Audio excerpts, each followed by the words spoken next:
Olá, eu sou a Manuela Gonçalves, de Campinas. E eu sou a Mariana Cardoso, de Paulínia. E nós duas somos de São Paulo. Somos estudantes do terceiro ano do curso de Meio Ambiente, o que explica muito o tema do nosso projeto, que é bioutensílios, uma solução alternativa para o uso excessivo dos plásticos descartáveis, utilizando a caramoela como matéria-prima. A ideia do nosso projeto surgiu em um churrasco antes do período pandêmico, onde afinal nós vimos uma enorme quantidade de utensílios plásticos descartáveis sendo utilizados e acabamos percebendo que aquilo era realmente muito comum no nosso dia a dia. Sempre foi do nosso conhecimento a problemática envolvendo os plásticos e os impactos extremamente negativos causados no meio ambiente devido à lenta degradabilidade que eles possuem.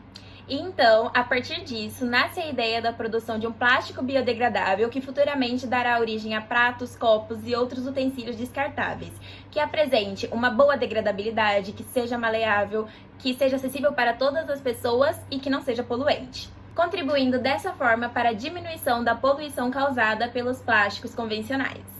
O planejamento da pesquisa se inicia com o levantamento de dados envolvendo cerca de 300 pessoas, a fim de se ter uma noção sobre a perspectiva delas a respeito dos plásticos biodegradáveis.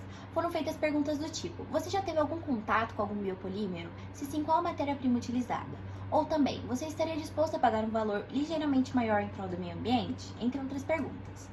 Em seguida, nós fizemos um estudo a respeito da extração do amido em tubérculos, uma vez que não existe um estudo específico que foque na extração do amido da caramoela e os tubérculos são os que mais se aproximam.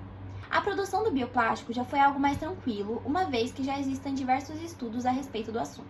A hipótese testada foi se seria possível a produção de um biopolímero obtido de uma fonte de uma matéria-prima tão diferente, que é a que estamos utilizando, e que apresente todas as características que esperamos, que foram citadas anteriormente, como, por exemplo, a boa degradabilidade. Para o início das fases dos testes, inicialmente algumas substituições precisaram ser feitas que durante o planejamento do projeto a gente não pensou que seria necessário, porém tiveram que acontecer. Como, por exemplo, a solução de bisulfito de sódio e o ácido clorídrico tiveram que ser substituídos por ácido etanóico, mais conhecido como vinagre, os beckers por copos, o agitador magnético pelo liquidificador, entre outras modificações. Em seguida, foram realizados vários testes que foram seguidos de vários erros também, porém que ao longo do desenvolvimento do projeto foram sendo resolvidos.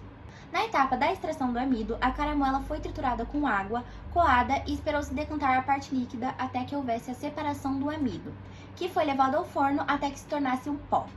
E esse pó foi misturado com os reagentes, que seriam vinagre, água e glicerina, e também foi misturado com corante, a fim de se obter um material gelatinoso que por fim se tornou um bioplástico.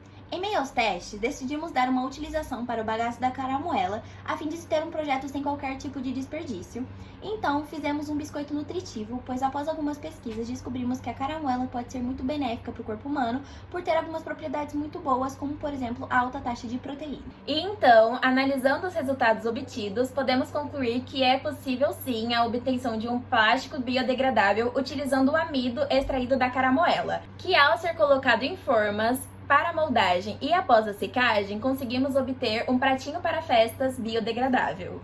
Os próximos passos consistem em alguns ajustes à consistência do biopolímero e também a algumas proporções. Nós também acreditamos que vai ser necessário alguns testes quanto à degradabilidade, o tempo de conservação, entre outras coisas. Essa foi a nossa última tentativa na produção do biopolímero, que, como citado anteriormente, ainda precisa de alguns ajustes quanto à consistência deles. Então é isso, muito obrigada por assistirem o vídeo. Tchau!